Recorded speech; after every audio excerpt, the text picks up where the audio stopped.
ইন্টারপোলের red alert জারি হলে কি শেখ হাসিনাকে ফিরিয়ে আনা যাবে? আমাদের পুরো পর্বে বিষয়টি নিয়ে আমরা আলোচনা করব। আপনারা জানেন, বাংলাদেশে আন্তর্জাতিক অপরাধ বিষয়ক একটি ট্রাইব্যুনাল রয়েছে। এই ট্রাইব্যুনালে শেখ হাসিনার এবং অন্যান্য অপরাধীদের বিচার চলছে। শেখ হাসিনা বর্তমানে ভারতে পালিয়ে আছেন, সাথে আছেন তার অন্যান্য নেতাকর্মীরা। আজকে আন্তর্জাতিক অপরাধ বিষয়ক ট্রাইব্যুনালের চিফ প্রসিকিউটর জনাব তাজুল ইসলামের বরাত দিয়ে বাংলাদেশের অনেকগুলি প্রধান সারির দৈনিক পত্রিকা একটি নিউজ করেছে। এই নিউজে এসেছে যে বাংলাদেশ শেখ হাসিনাকে ফেরত আনতে ইন্টারপোলের সহায়তা কামনা করবে, ইন্টারপোলকে অনুরোধ করবে যাতে শেখ হাসিনা সহ অন্যান্য পলাতক অপরাধীদের নামে রেড অ্যালার্ট ইস্যু করা হয়।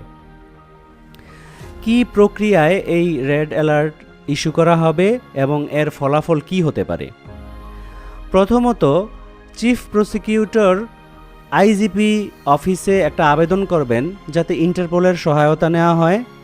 আইজিপি অফিস মামলার যথাযথ নথিপত্র অ্যাটাচ করে ইন্টারপোলের কাছে আবেদন করবেন যাতে ইন্টারপোল তাদের নামে রেড অ্যালার্ট জারি করে। ইন্টারপোল কারো বিষয়ে আবেদন পাওয়ার পরে কার বিষয়ে আবেদনটা করা হয়েছে, ওর বিষয়ে অভিযোগ কি কি তথ্য প্রমাণ রয়েছে, এই বিষয়গুলো পর্যালোচনা করে থাকে। অর্থাৎ যথাযথ যাচাই বাছাই করে তারপরে রেড অ্যালার্ট ইস্যু করে। হাসিনার বিষয়ে যদি ইন্টারপোল যথেষ্ট স্যাটিসফাইড হয় যে যেই কাগজপত্রগুলি ইন্টারপোলে পাঠানো হলো সেই কাগজপত্রগুলির আলোকে রেড অ্যালার্ট এবং তার সাথীদের নামে রেড অ্যালার্ট ইস্যু করা যায়, তাহলে রেড অ্যালার্ট ইস্যু করা হবে। রেড অ্যালার্ট বিষয়টা হলো, যেই দেশে হাসিনা বা অন্যান্য অপরাধীরা অবস্থান করছেন সেই দেশে সরকারকে এবং পুলিশ ডিপার্টমেন্টকে জানানো যে আপনার দেশে এই অপরাধে অভিযুক্ত একজন পলাতক আসামি রয়েছে, যেই দেশ তাদেরকে বিচার করবে তাদের কাছে ফিরিয়ে দেওয়া হোক, বা আপনাদের মাধ্যমে আমরা এই অপরাধীকে ফিরিয়ে দিতে চাই। এখন কথা হলো, এই রেড অ্যালার্ট পাওয়ার পরে ভারতের কি আসলে শেখ হাসিনাকে ফিরিয়ে দেওয়া বাধ্যতামূলক বা ফিরিয়ে দিতেই হবে বা ফিরিয়ে দিবে? এই বিষয়টা কিসের উপরে নির্ভর করে? একটি দেশ যখন রেড অ্যালার্ট পায় বা এই ধরনের কোনো নোটিশ পায় বা ফিরিয়ে দেওয়ার কোনো অনুরোধপত্র পায়, তখন ওই দেশটি তাদের নিজেদের রাজনৈতিক এবং আর্থসামাজিক বিভিন্ন সুযোগ সুবিধা, আইন কানুন, তাদের যে বিচারিক ব্যবস্থা ইত্যাদি পর্যালোচনা করে ওই ব্যক্তিকে ফেরত পাঠাবে না পাঠাবে এই বিষয়ে সিদ্ধান্ত নিয়ে থাকে। এই রেড অ্যালার্টের মাধ্যমেই যে একমাত্র শেখ হাসিনাকে বাংলাদেশে ফিরিয়ে আনা সম্ভব তা কিন্তু নয়। বাংলাদেশের সাথে ভারতের একটা প্রত্যর্পণ চুক্তি রয়েছে। এই চুক্তিতে বলা হয়েছে যে বাংলাদেশে অবস্থানকারী কোনো ভারতীয় অপরাধী বা ভারতে অবস্থানরত কোনো বাংলাদেশি অপরাধী চাহিবা মাত্র স্ব দেশকে ওই অপরাধীকে ফিরিয়ে দিতে হবে।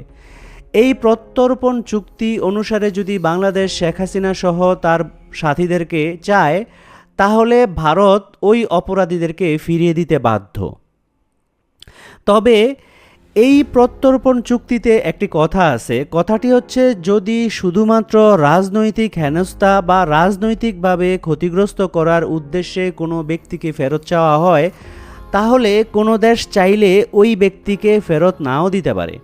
যেমন ধরুন, আমরা যখন ভারতের বিচ্ছিন্নতাকামী বিভিন্ন সংগঠনের নেতাকর্মীদেরকে, যেমন পরেশ বড়ুয়াকে ভারতে ফিরিয়ে দিচ্ছিলাম, এটা কিন্তু একটা রাজনৈতিক বিষয় ছিল, কারণ এটা ভারতের দৃষ্টিতে যা বিচ্ছিন্নতাকামী, তাদের দৃষ্টিতে কিন্তু স্বাধীনতাকামী। সো আমরা ফিরিয়ে দিব কি দিব না, এটা আমাদের স্ট্যান্ডার্ড অনুসারে আমাদের ওই দেশের আন্দোলনের বিষয়ে আমাদের অবস্থানের কারণে আমরা এই বিষয়টা বিবেচনা করতে পারতাম।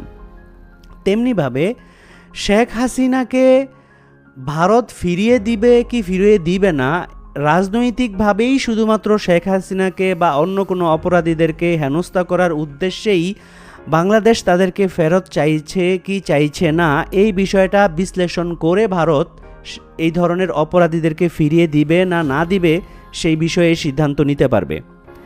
এখন কথা হলো, প্রত্যর্পণ করবে না যদি শুধুমাত্র রাজনৈতিক হেনস্থার কারণে কোনো ব্যক্তিকে চাওয়া হয়, সেই ক্ষেত্রে ওই দেশের অধিকার থাকতে পারে। কিন্তু যেই অপরাধীদের নামে হত্যা, বিস্ফোরক দ্রব্যসহ ইত্যাদি বিষয়ে অভিযোগ রয়েছে, তাদেরকে কিন্তু প্রত্যর্পণ চুক্তি অনুসারে অবশ্যই ফেরত দিতে হবে।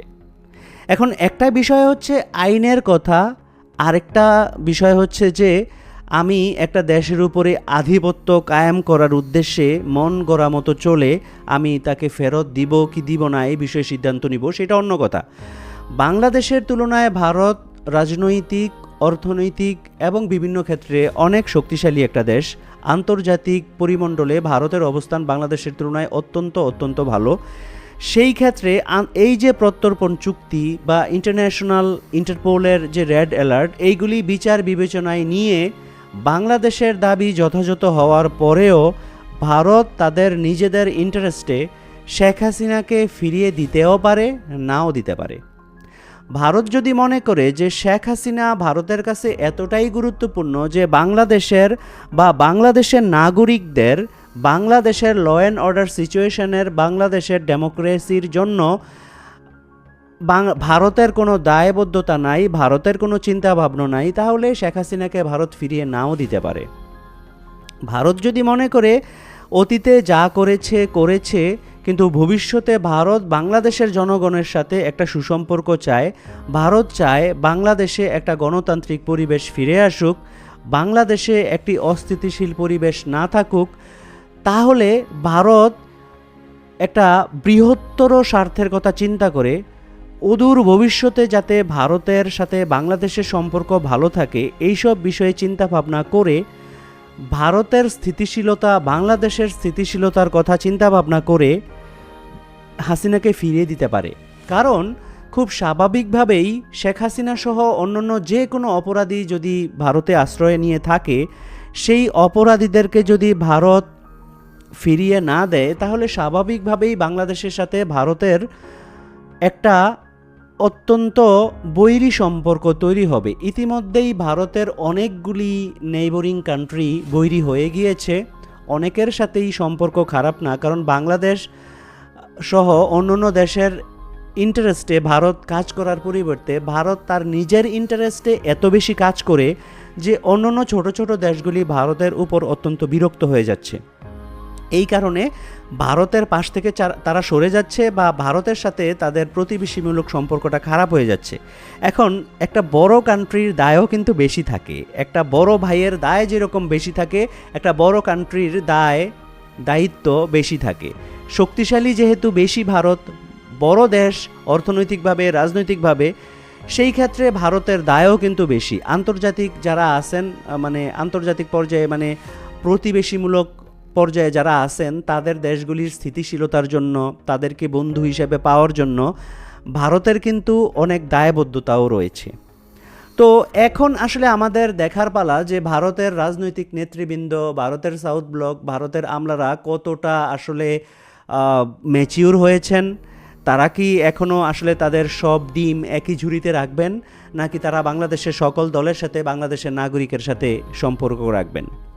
তাহলে আমাদের আজকের পর্বের এই প্রশ্নটার উত্তরটা হচ্ছে, শুধুমাত্র ইন্টারপোলের রেড নোটিশ বা শুধুমাত্র প্রত্যর্পণ চুক্তি হাসিনা বা হাসিনার সঙ্গী সাথীদেরকে ফিরিয়ে আনার জন্য যথেষ্ট না, বরং শেখ হাসিনাকে ফিরিয়ে আনার জন্য বাংলাদেশের তরফ থেকে ভারতের সাথে যোগাযোগ, নিবিড় সম্পর্ক গড়ে তোলা, ভারতের ন্যায্য দাবি পূরণ করা এবং বাংলাদেশের ন্যায্য দাবি চেয়ে ভারতের কাছ থেকে পাওয়া ইত্যাদি বিভিন্ন বিষয়ের উপর এই বিষয়টা নির্ভরশীল।